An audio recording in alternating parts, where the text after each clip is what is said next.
to take you back for just a moment to 2001. Republicans had just stolen the U.S. presidency, taking office against the will of U.S. voters in the 2000 election. And as a member of Congress, I investigated that. I was the only member of Congress to do so. After that, the big issue of 2001 was the Durban World Conference Against Racism. I headed the Congressional Black Caucus Task Force and went head-to-head and toe-to-toe with the pro-Israel lobby that was determined to have the U.S. boycott the conference so that Zionists wouldn't have to defend their practices against the Palestinians. So they did everything in their considerable power to win the argument. But it was such a bad argument.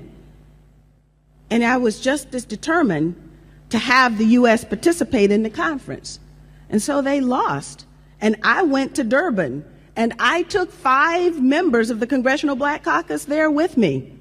I had commissioned an investigation into murders of members of the Black Panther Party that had occurred as a result of a U.S. government program that targeted individuals because of their political beliefs. I hand-delivered that investigation to Mary Robinson, who was the High Commissioner for Human Rights at the UN at the time. I was particularly outraged about Durban because I was expected to give up the opportunity to discuss my grievances so they could avoid having a discussion about Zionism. So indigenous people from all over the planet being robbed of their sacred lands and even their right to life were not seen to be as important part of a conversation. Africans still stinging from the loss of millions of individuals snatched from the continent in the massive transatlantic slave trade were to remain mute about how that crime against humanity affected them. Blacks in the diaspora, quiet about the indignities suffered on a daily basis. We were supposed to just forget our pain and suffer in silence because the Zionists didn't want us to talk about Palestine. To be honest, I didn't even know what a Zionist was. All I knew was that I had been asked to sign a pledge for Israel when I first became a candidate for Congress. And after refusing to do so, my congressional career became trench warfare, hand-to-hand combat, just to remain in the Congress. Ever since my refusal to sign that pledge for Israel, the pro-Israel lobby let me know that my political neck was in the hangman's noose. It was the pro-Israel lobby that decided to tighten that noose when I questioned the Bush administration's actions on and after 9/11. I asked the question then, what did the administration know and when did it know it about the tragic events of September 11th? I was in Washington that day and experienced the most chaotic and confusing day of my life. But my gut told me that this was nothing new. I was experiencing what I had read about so many times before. I figuratively stepped outside of myself and watched as we members of Congress gathered on the Capitol steps. I was a critical observer at the members-only briefings, and I noticed everything. When I traveled to Europe and England, I encouraged citizen investigations of 9/11, and I learned that to question 9/11 was to be labeled an anti-Semite.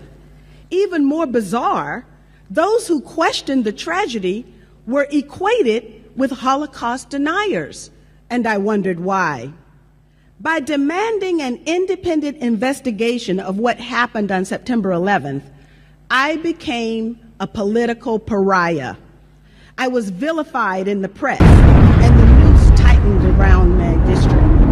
The pro-Israel lobby found someone to run against me, gave her over $1 million for her campaign, and then managed to make the election turn out the wrong way for me. Needless to say, I know now what a Zionist is.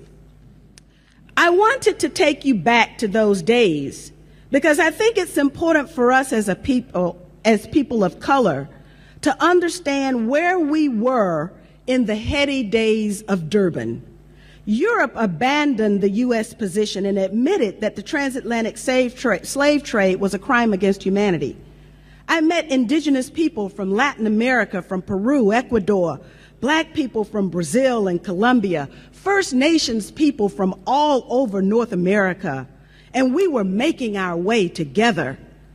And then, on the morning of September 11, 2001, the World Trade Center towers came falling down.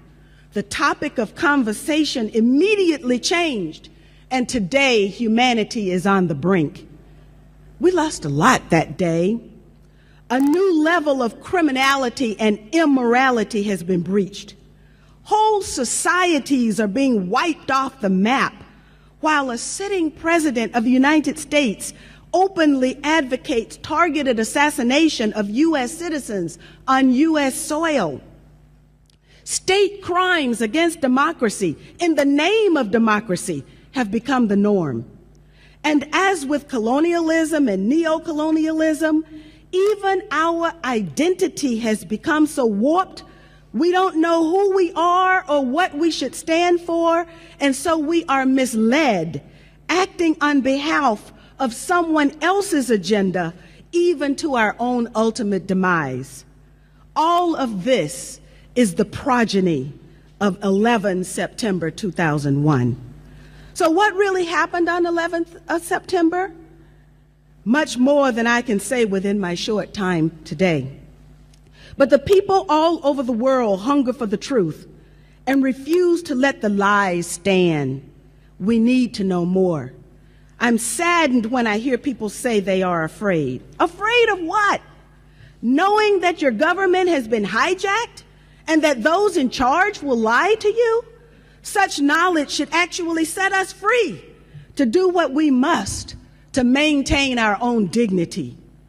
And as if 911 wasn't convincing enough of the need to fight Islamic terrorists after September 2001, there was Bali, Madrid, London, and Mumbai. With bombs raining down on Gaza right now, I remember what the Israeli Prime Minister said. He said, "We're all Israelis now." I agree that terrorism is a problem, and I know who the terrorists are.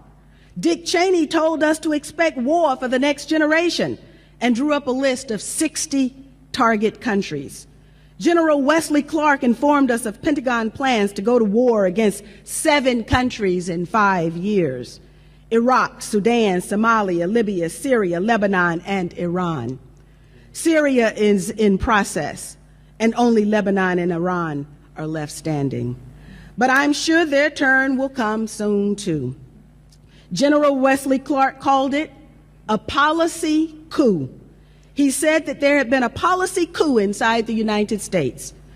Not even 1 month ago, the former number 2 at the State Department, Lawrence Wilkerson, Colin Powell's right-hand man, said that what has happened in the U.S. is worse than a coup.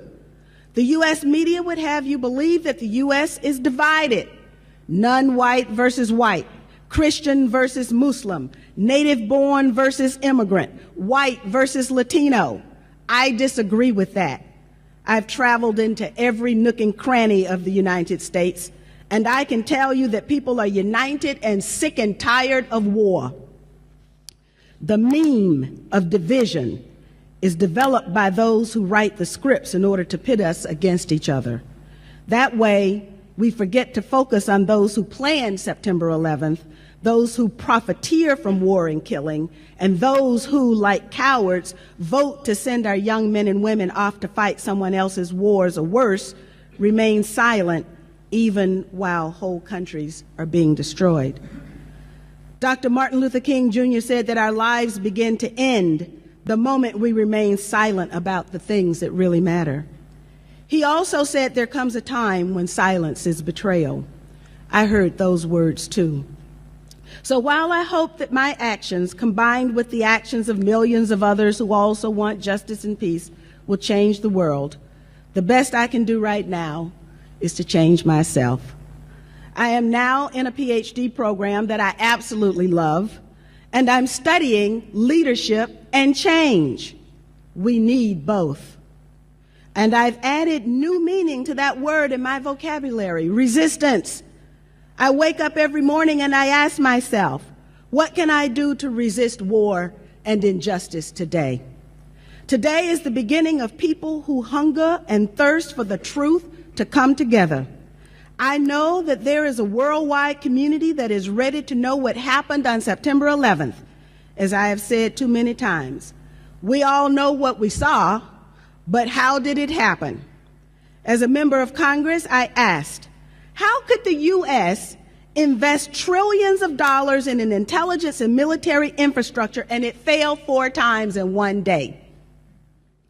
As a black person, I knew that the Bush administration explanation of the U.S. being hit because we were free couldn't hold water because an election had just been stolen and the people of the United States weren't free. And they're even less so today. This exercise in revisiting 9/11 and seeking the truth could serve a great cause in helping people have the courage to face the truth about our current course. This mere informational exercise with resolve could result in a concrete end to impunity. Finally, 2 thoughts.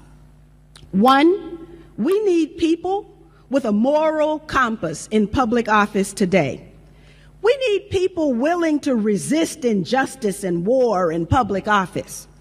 Members of the Bush administration committed crimes against the American people, as well as international crimes, some of which have no statute of limitations. That continues under President Obama. The only way we can arrest this lawlessness is to hold them to account, not just in people's tribunals, which have their place, but also in courtrooms around the world. The last thing I want to mention is about stand-down orders. Pay very close attention to what is happening in the U.S. around Benghazi Gate, as it is being called.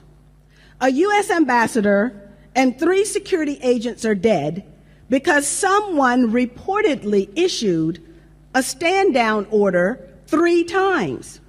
At least 1 general has been fired reportedly because he ignored the stand-down order and went to the rescue.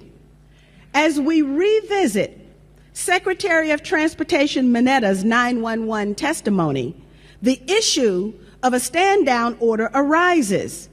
If a stand-down order was given to allow events to transpire in Benghazi, might that be relevant in a different setting? In short, we must never again allow this level of criminality in those who have positional authority over us. Never again. Now, with the chairman's indulgence, I have a short video that I'd like to show on how I practice my own resistance. Imagine the U.S. Imagine Israel-Palestine. Imagine Libya, Somalia, Yemen, and Pakistan. Imagine China and Russia. Imagine Latin America imagine Malaysia if we had average, ordinary Americans with morality and compassion making U.S. foreign policy. Incredibly, just in the last few days, 535 members of Congress unanimously voted to support Israel's Operation Pillar of Cloud. And I'll conclude with this. Bobby Kennedy, who almost became President of the United States, but assassin's bullets cut him down instead, said, "Some men see things as they are and say, why? I dream things that never were and say, why not?"